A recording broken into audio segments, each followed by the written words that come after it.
Iran IRGC గుడ్డెదుసేలో పడ్డట్టు దాడి చేసింది.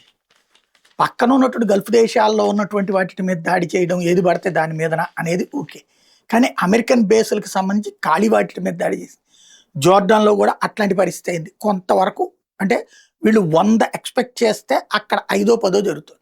బట్ అమెరికాకి సంబంధించి ఫుల్ ప్లేడ్జ్ అటాక్ సక్సెస్ఫుల్గా నడుస్తుంది. ఇజ్రాయెల్ అటాక్స్ కూడా పర్ఫెక్ట్గా జరుగుతుంది.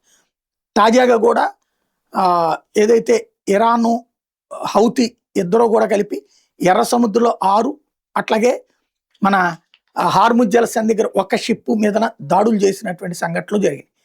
అయితే ఇరాన్ ఇప్పుడు తాజాగా అమెరికాకు ఒక హెచ్చరిక చేసింది.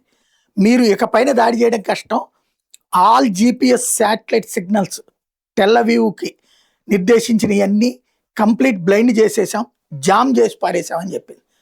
దానికి అమెరికా అంతే ఘాటుగా చెప్పింది, మా బాలిస్టిక్ మిసైల్స్కి ప్రత్యేక జీపీఎస్ ఉంటుంది, అది టెహ్రాన్కి ఆల్రెడీ గురిపెట్టున్నటువంటివి, వాటికి నావిగేటింగ్ అనేటటువంటిది గ్రావిటీతోనే నడుస్తుంది, మీరు చెప్పేటటువంటి ఆ బ్లాకింగ్ సిస్టమ్స్తో కాదు, మొమెంటం వచ్చినప్పుడు మీకు ఏ స్థాయి దెబ్బ తగులుద్దో ఆల్రెడీ చూశారు, అనవసరమైనటువంటి ఆశలు పెట్టుకోబాకండి, గొడవ తగ్గించి దారికి రండి అని చెప్తుంది అమెరికా.